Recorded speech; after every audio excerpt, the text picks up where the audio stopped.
السلام عليكم حبايبي، يا رب تكونوا بخير. اهلا بيكم في قناة هند الكروشيه. تعالوا نعمل مع بعض ايد الشنطة الجميلة دي. شكلها جميل قوي ومميز وسهلة جدا، مش هتاخد وقت. الايد كمان مرنة، تنفع لشنطة باك او كروس. هنحتاج 2 جنش وابرة رقم 5 وخيط سلسلة سمكه نص سنتي. همسك طرف الخيط كده اوديه الناحية التانية، والخيط الطويل هيبقى ناحيتي. وبعدين همسك الإبرة، هحط الخيط عليها بالشكل ده والف الخيط القصير على الخيط الطويل. هناخد الجنش وبعدين نبدأ نتعامل بقى بالخيط القصير. شغلنا دلوقتي هيبقى بالخيط القصير ده. باخد الخيط ادخله جوه الجنش، وبعدين بناخد اللفة على الإبرة من تحت تاني، من تحت على الإبرة، وننزلها تاني مكانها بالشكل ده.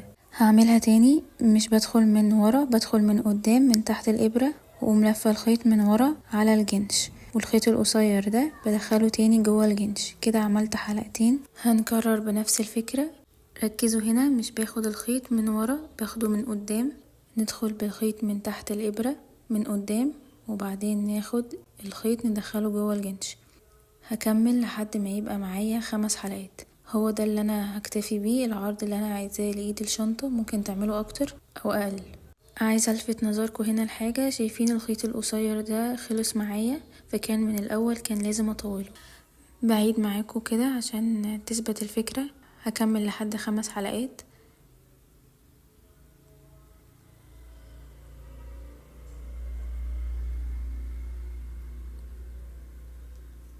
هو ده العرض المناسب لايد الشنطة من وجهة نظري. هاجي بقى اسحب الخيط القصير ده من كل الحلقات واطلعه برا خالص. وخلاص كده احنا مش هنتعامل معاه تاني، هنتعامل بقى مع الخيط الطويل اللي جاي من البكرة. انا هدخل تاني جوه الحلقات كلها.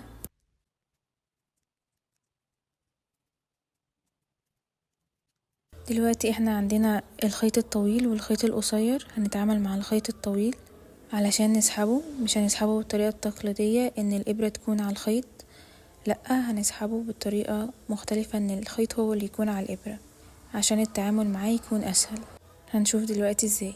هسحبه بقى واطلع بيه من كل الحلقات اللي على الابرة. شايفين هنا كده حركة الخيط بقت اسهل جوه الحلقات مع الابرة، لان احنا اصلا شغلنا هيبقى بين الحلقات من الخيط الطويل ده، فاحنا عايزينه يبقى هو اللي فوق عشان نقدر نسحبه بسهولة. لو كنا سحبنا الخيط في الاول بالطريقة التقليدية كان هيبقى تحت، فما كناش هنعرف نطلعه. احنا ندخل ما بين الحلقات ونسحب الخيط الطويل ده، ونسيب الحلقة على الإبرة بالشكل ده. سحبت أول واحدة وهدخل في التانية أسحبها، واللي بعدها بنفس الفكرة لحد ما يبقى معايا 5 حلقات برضو على الإبرة.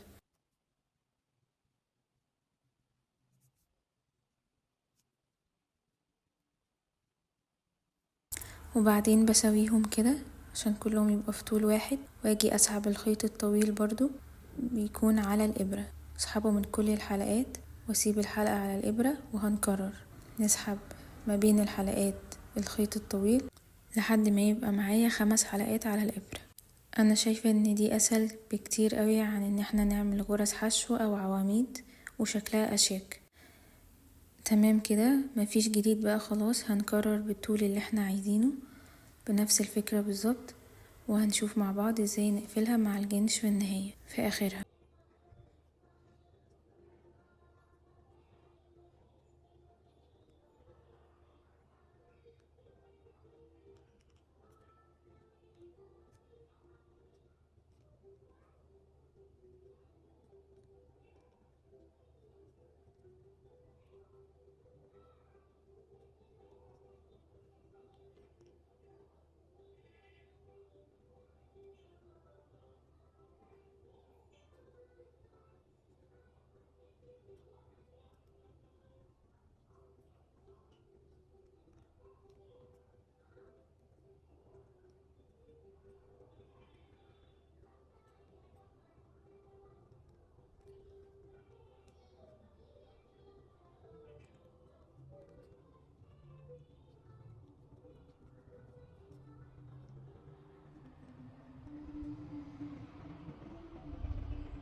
هنا الطول اللي انا محتاجاه.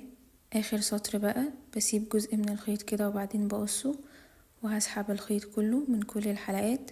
وبعدين ممكن نستخدم ابرة التنظيف او نشتغل بالابرة العادية بتاعة الكروشيه، بس انا بفضل ابرة التنظيف. هلضمها وهنجيب الجنش وهثبته بايدي كده على دراع الشنطة، والخيط هيكون على اليمين. شنطة جميل ورقيق وينفع باك وكروس.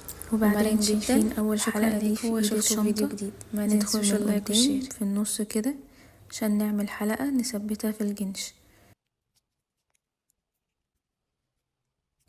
بعد كده بدخل من ورا الجنش، وشايفين الحلقة دي اللي احنا كنا بنعملها في السطر اللي فات، هندخل جواها من قدام كده نطلع بالخيط.